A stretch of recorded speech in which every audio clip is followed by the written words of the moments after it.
So I'm outside here with Phil. Hi, Phil. Morning, Chris. Right now, look at this. This car's just been painted up. Tell us a little bit about Booster Cushion, because Sure. when I first heard about that, I hadn't got a clue what you do. Yeah. So, Well, Booster Cushion Theatre, we're a children's theatre company that specialise working with stories and primary age children and actually bringing books to life. That's sort of our catchline. We bring books to life. So on the front of the car is a picture of me. That's you, is it? Book. That's the original 6-foot-tall book that I would wear. Right. It's hard to convey when you just see it like that, because the thing is so big.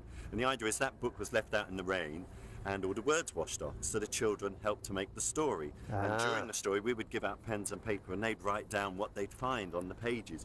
So let's say if you had a yellow page, we said that was the sun, on the green page that was the earth and the grass, and then we had a purple page in the original book and a blue, so that was the purple rain with blue drips and drops. So the story became a trip round the water cycle.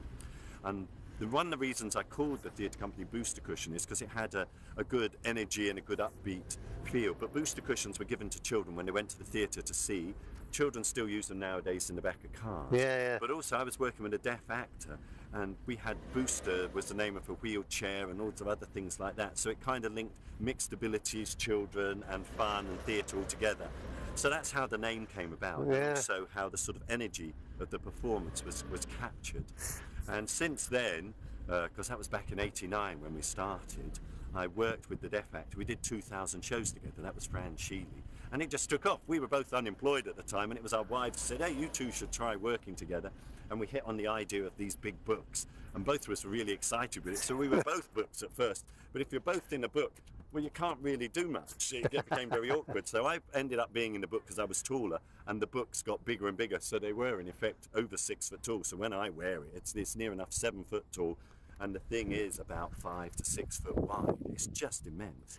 But the impact on the kids was great, because you imagine you're starting and there's this box leaning over. You crawl in it, and then when you stand up and it opens out, it just has a wonderful effect, and you literally would get a wow from the kids. So, you know, we'll think of our kids, and they've got video games, that have watched all these DVDs and seen amazing things. And to get these video games to come along, well, the book that would open out on them was just amazing.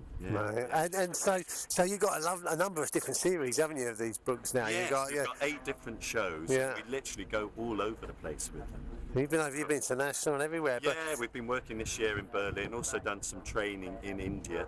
But without the UK, we've done the whole thing, all the way up to the Shetlands. I've been there 5 times, down to Guernsey and Jersey.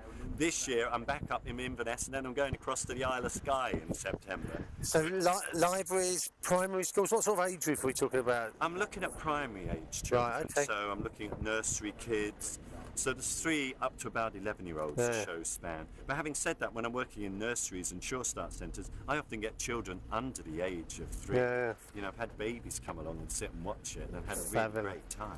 It's been really super. So I'm going to put this up and get people to get in touch with you, because loads of people have got kids, of course. It's not going out of fashion, is it? But also the shows are just great. They can take place in any space. I've actually done it in the Elephant House at London Zoo, under a railway arch in the Isle of Dogs. I've been on a boat. I've done it in someone's kitchen, as well as playing to Bristol Old Vic. We played to 500 there, and that's a proper theatre with 150 people downstairs, and then 3 tiers, and we filled it. Amazing. We got an ovation. It was just fantastic.